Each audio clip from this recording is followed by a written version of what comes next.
Cool. All right.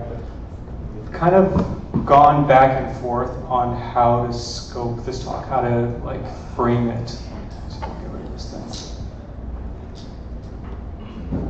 There we go. I think I kind of went very technical at one point, but given the context, I think, of what you guys are coming from, I feel like I'm going to talk more about my experience, like kind of from a personal perspective. Because when it comes to why architecting, I feel like there are two personal motivations that I have. One of them is about the internal, one of them is about the team. Yeah, is there feedback? Anyways, one of them is internal, one of them is about the team. Making sure they're motivated, making sure that they know what they're doing at any given time.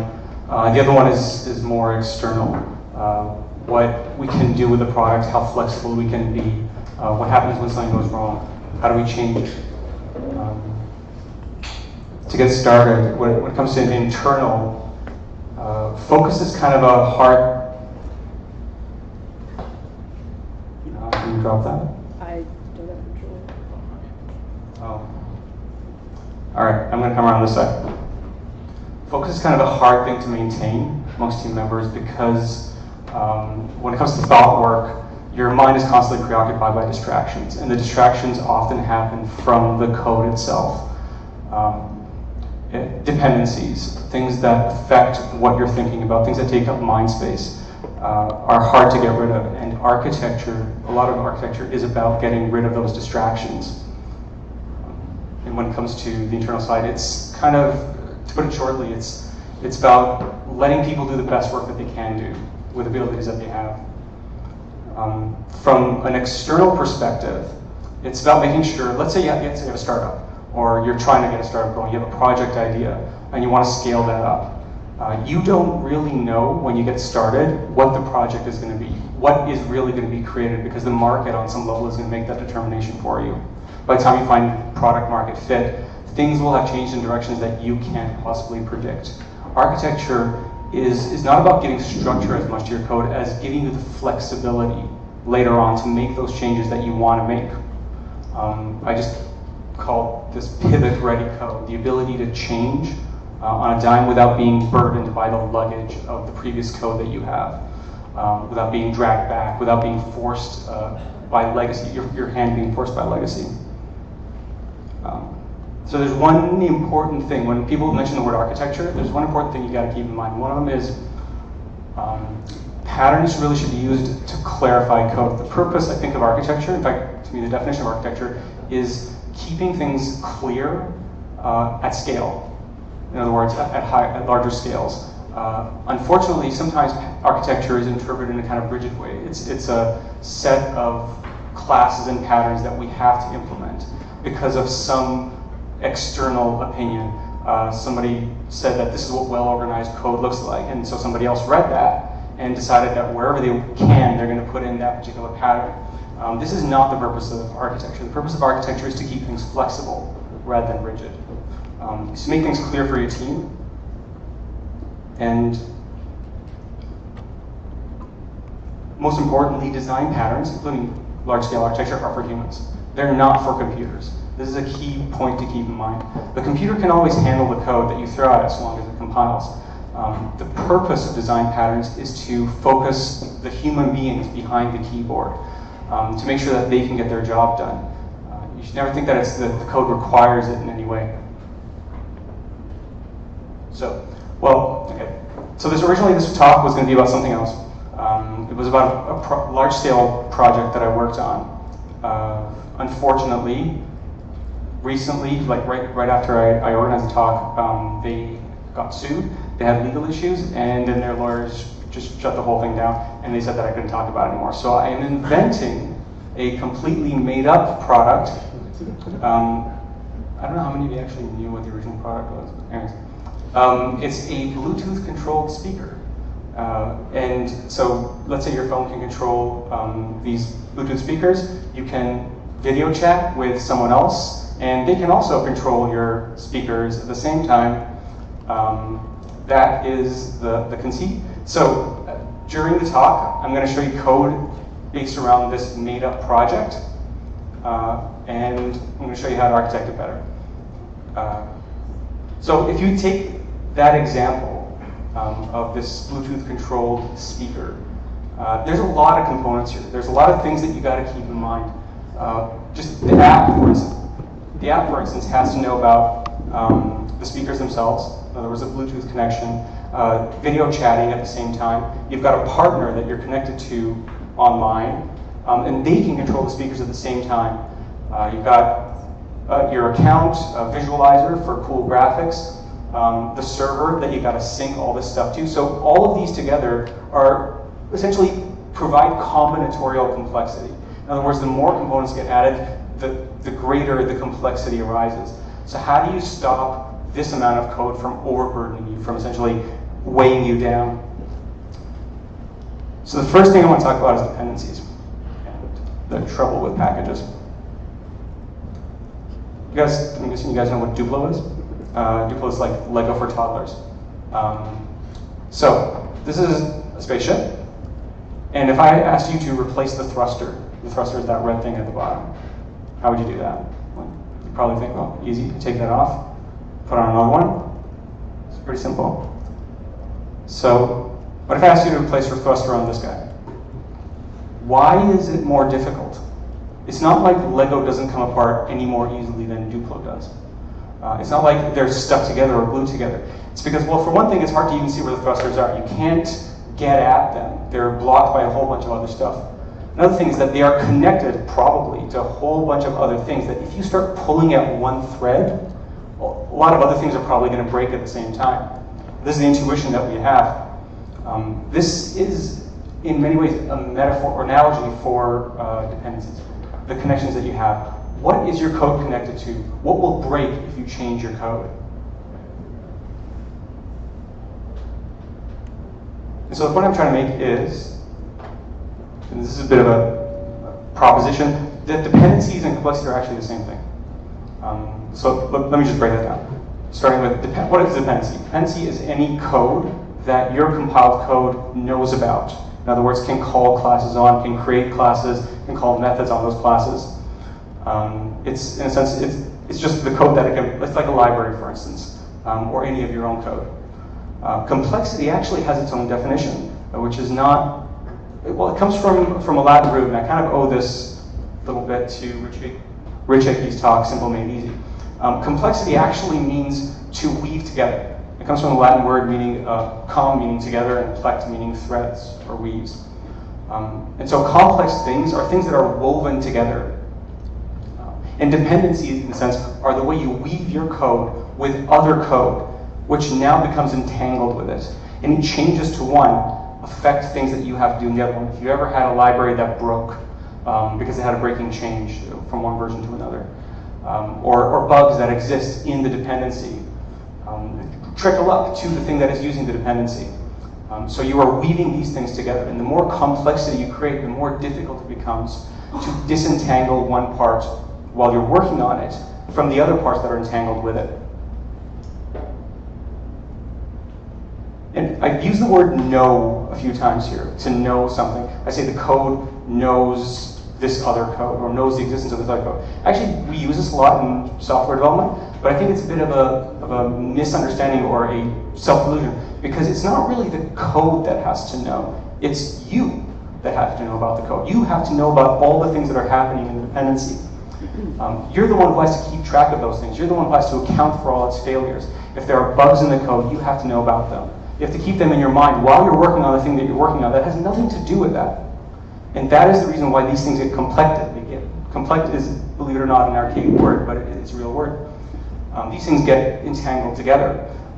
Any changes that are made in one reflect in the other. If you are yourself, like you're writing code that is dependent on something else, you have to worry about the effect you're going to have on this other code that is depending on you. That's its own kind of problem.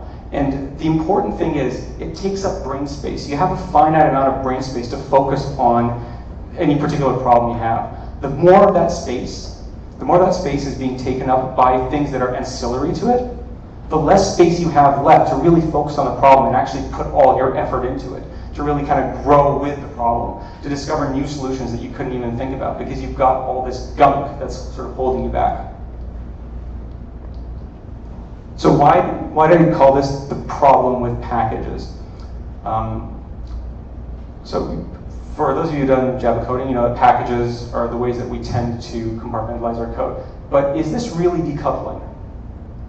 Like when I talk about decoupling, unentangling your code, is a package really decoupling? Well, not really, because for instance, there's two-way dependencies. If package A calls a class in package B, then package B can also call classes in package A. They know about each other. This is not actually disentangling the code. And the reason for that is the effects of your code, the ripple effects of your code, are never really decoupled. Let's say package A calls something in package B. That package B is going to call something perhaps in some other package that you weren't even thinking about at the time. But that package is still going to be within the context of the project. And that can, on some completely indirect level, come back and influence what you're doing. For instance, it changes the state of the class that you called it from in a way that you didn't expect. I'm going to show a demo of this in the code. So maybe this is a good time to start looking at the code.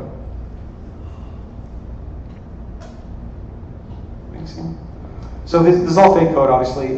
It kind of works in that it gives you a fake image of what the app would do. But play activity is the starting point for everything.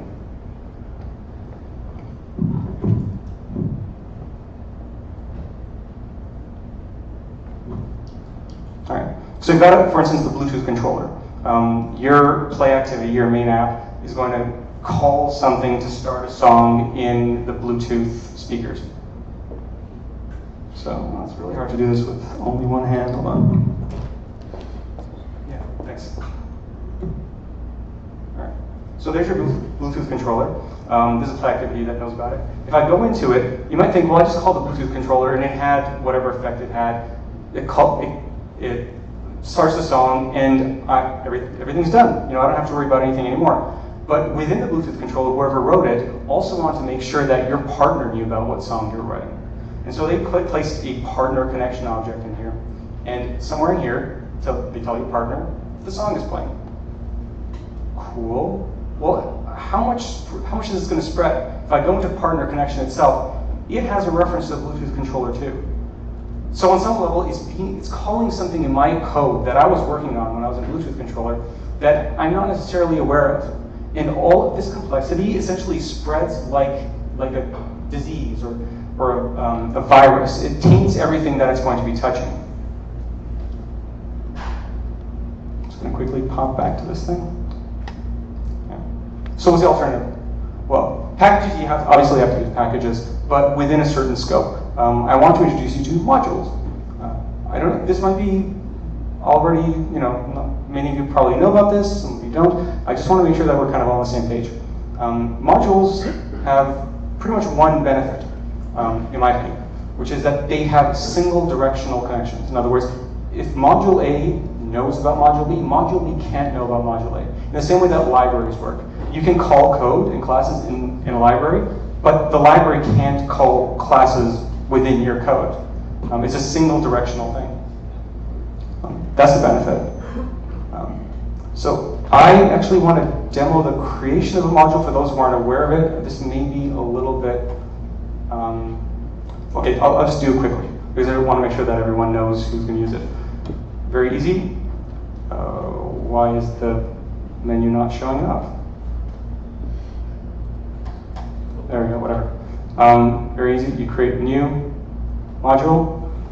You can do, most of the time you're going to be using either Android library or Java library. Java library might be good if you don't really need Android, because then it's decoupled from Android itself, and there are a lot of benefits to that.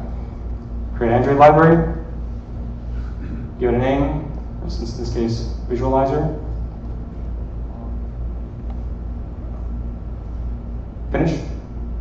Now, the important thing here is that even though it created this visualizer, well, let me just close these for later.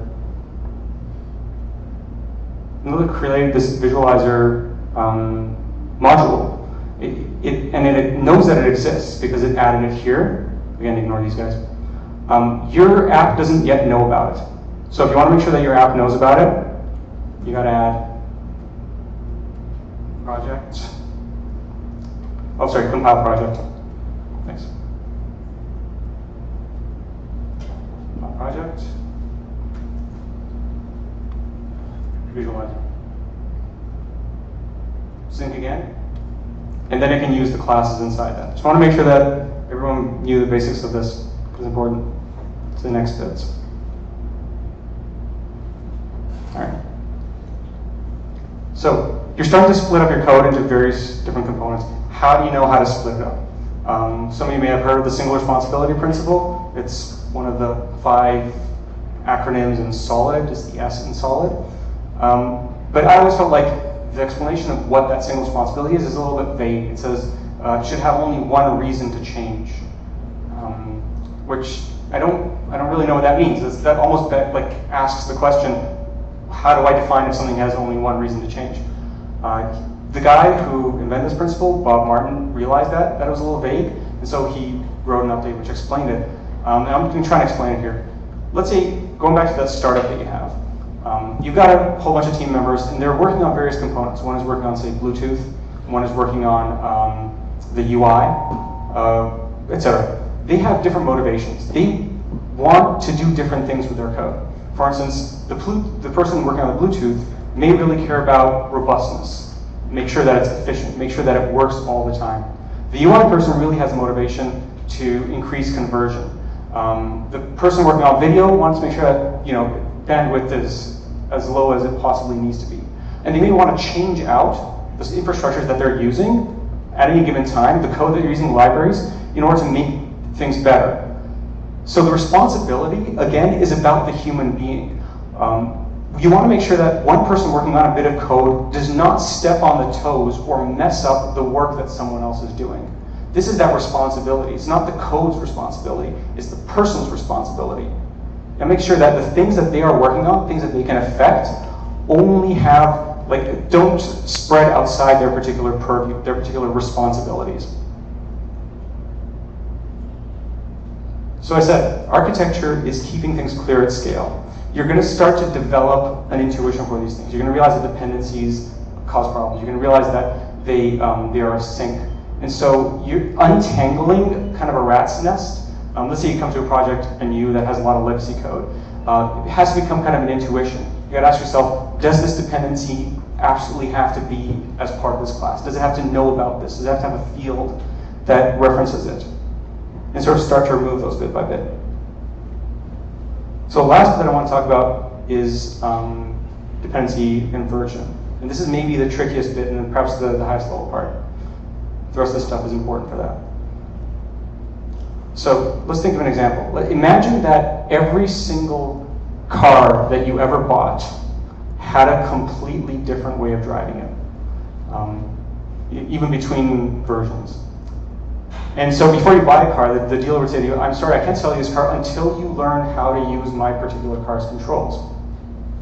Well, how frustrating would that be? For one thing, you probably wouldn't switch cars that often, even if you knew there was a better car out there for you. There's probably going to be a lot of errors on the road, people being used to one thing in one car, making a change, suddenly it's completely different. And it's going to be frustrating. At some point, people would probably get frustrated and say, you know what, we can't do this anymore. What we're going to do is we're going to define somewhere else, some objective third party is going to define some common interface, which is the case it is now. Like, it's going to be steering wheel here, gear shift there, air conditioning, door, etc. All these expectations. And then you, the car manufacturers, are going to have to build a car that matches these specs. You can't go crazy on us. Otherwise, we're not going to buy the car that you're using. This is an analogy to dependency inversion. Inversion of dependency is more about inversion of power. Who has the control? Who decides what the interface between the dependency and the thing that you're using looks like? What is that connection? The interface in this case is the way the car handles. Now, you may not care what kind of axle is in the car, what engine, how many RPMs it can do, all that stuff. You're like, that's out of my concern. If I want to drive a car, all I care about is that the things that I expect are there in that interface. So if the driver is the code and the car is the dependency that's defining the interface, in this case, the car, that dependency, gets to choose what the classes look like, what their method signatures look like. You have to match your code to that. If the car ever decides to change, well, you're going to have to change your code. You're going to have a choice on that. Whereas in the other case, what we do is we define a common interface. This is a module of code. They're actual interface classes in here. And so both the driver reference and the car reference that interface. And so the car gets matched to that interface, and the driver also learns how to drive that particular kind of interface.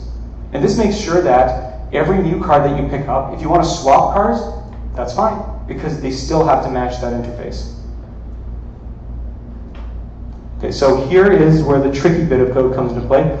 And I don't know how capable I'm going to be to do this, because I want to show you exactly how that works.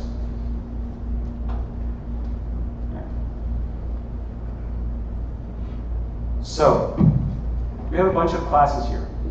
The ones that I'm going to focus on are the Bluetooth one, a bunch of modules, Bluetooth and the partner. So your Bluetooth controller is connected to, you connect to the Bluetooth controller, you send commands to the speakers, and your partner can also connect to those, but the partner is connected to the web as well. So if you look inside these, just close this. So this one knows about the partner connection, and this one knows about Bluetooth controller. Now, I've already sort of created some modules here. I'm going to kind of zoom through because I want to make sure that we focus on the important stuff. I created a Bluetooth module a little while ago, and I created a partner module a little while ago. And in here, I copied all the classes that are already there, but I left it empty so that I can show you what I'm going to be doing. So this is the new Bluetooth controller class that will be in my new module. Somewhere else, I've defined an interface. These are the interfaces that I expect those two classes to implement. For the Bluetooth, I just called it speaker, because we don't necessarily know that it's going to be a Bluetooth speaker. We don't really care, actually, what kind of speaker it is. It just says we don't care if it's in. Can you guys see that, by the way? I wonder if I can zoom in. You're not trying a presentation. Is there a presentation mode? Under view. Thanks.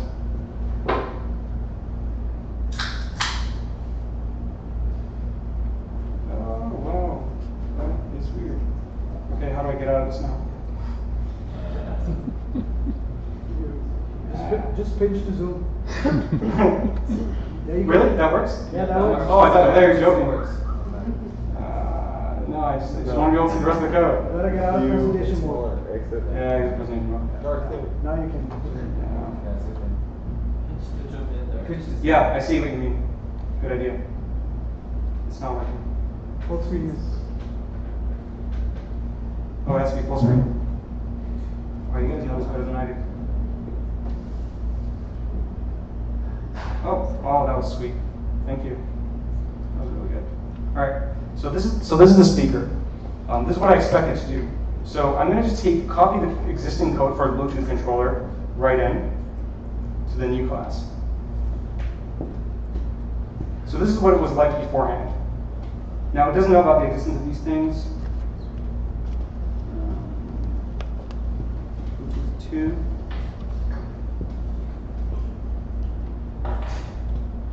Let me see if I can remove these. Cool. Okay, so it doesn't know about the existence of partner connection because that's in a completely separate module, and it doesn't have that as a dependency. And this is the important key. I've added interface as a dependency, so it can know about the interfaces, but it can't know about the pure connection. So how do I get it to call pure connection? Well, I'm going to use injection. Can you zoom in a bit more? Yeah, you're right. Thanks. So, I don't know how many of you are familiar with dependency injection, but what I'm essentially saying is, at some point at runtime, there's going to be some class somewhere out there that is going to satisfy the interface that we saw earlier. This guy here. There's going to be some class. And that's what I'm expecting inside this is the old one, inside the Bluetooth controller. Now I don't know what that is, because it's actually coming from a completely separate module that I don't even know about. But it's going to get injected in here. Now there are a lot of different ways to use dependency injection. Right now in this particular one, I'm using RoboJuice, only because it's the simplest to kind of read. You can look this up. You can look up the different ways of using dependency injection, but that's not the way. The mechanism is not really the important bit. The important bit is that it doesn't know about the code that is going to be injected. In this case, what I'll be seeing inside the app is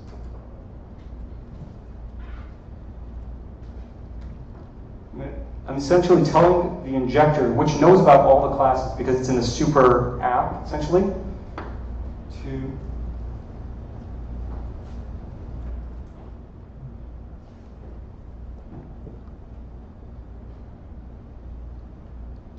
discovered the challenges of real-time coding. Yeah, it doesn't have interfaces, so it doesn't know about it.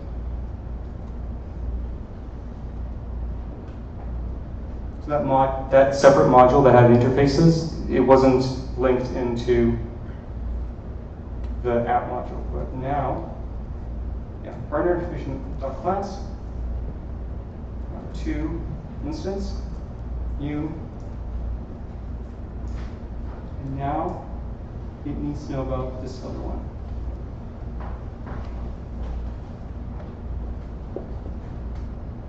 In fact, I'm just going to add Bluetooth in there too.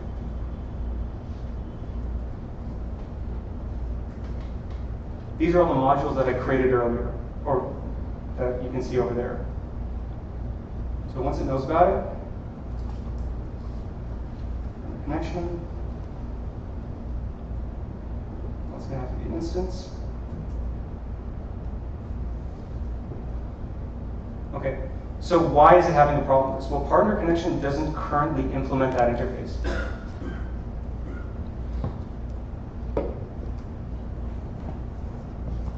So this is kind of the key part of the whole system. The rest of it is really details based on the implementation that you're using, which is saying the the topmost level, the app, is going to look for any times where I've asked it to inject that particular interface. And it's going to put this very specific class that it knows about. So it's kind of like portioning out these classes to the modules as they need them. But the modules themselves don't know anything about the existence of the classes. So they're not tied to them in any way. They're not tied to the specifics of it. All they are tied to is that interface, which defines how they communicate with each other. We're not going to go into any more of this because I'm beginning to realize that live coding is a bit of a challenge. But I feel like the gist of it is really the important bit. Right. So what does this do to our app? Now, instead of each of these classes having to know about each other, and sometimes having to know about each other two ways, like partner and speakers, they are completely decoupled from one another. They don't know anything about each other. The top level app now simply says, speakers is asking for something that connects to a partner. Well, let me look through all the modules that I have, pick that one out, and slot it in as it requested, inject it in. Same thing with partner. It's asking for some kind of speaker interface. Well, what do I have that matches that? What have I been told to match to that? Speakers, the Bluetooth speakers. The benefit of that is, it doesn't have to be Bluetooth speakers. You've got a speaker interface that can be implemented in any number of different ways. You can be USB speakers, it can be audio jack speakers. Those things can change at runtime without ever having to recompile the code in any of the things that use it. This is that separation, this is that modularity. So the only things you ever have to worry about is making sure the contract is being satisfied between those two interfaces. This is similar on the web to what is known, in many ways comparable to what is known as microservices architecture. So each of these things could be seen in an abstract way as its own kind of service that they're providing. It's self-contained modular service. And they're being connected up through these little connections, but generally separate from one another. not dependent on one another. You don't have to recompile one and you recompile the other. One of the benefits, of course, of this is debugging is a lot easier. If you have a problem, you know where to find it. Because there's not going to be like this cascade of potential effects going around and around. Another benefit is testing. If you want to only test one module, you just have to create a test harness or a test class that implements all the dependencies that it needs, and you don't even have to include the rest of the code. So to summarize, why architect in general? Why put in that kind of effort? The gist of it is your mind can only handle a certain amount of complexity. I remember at an interview once I was asked, what do you think the definition of an expert programmer is? This was like a few years ago. And the answer I said, just probably still the answer that I would say is, an expert programmer realizes how stupid he is. And that seems confusing, but generally speaking, novice programmers think that they can handle any kind of complexity within their minds. They don't realize that there's a bounds to what your brain can keep track of at any given point in time. It's the expert programmers who have hit that wall enough times, hit the limits of what they're able to enough times to realize what their limitations are. And then they take measures to account for that. So if you ever need to make an argument as to why architecture is needed to your team, that is the gist of it. So, let's end it there. Any questions?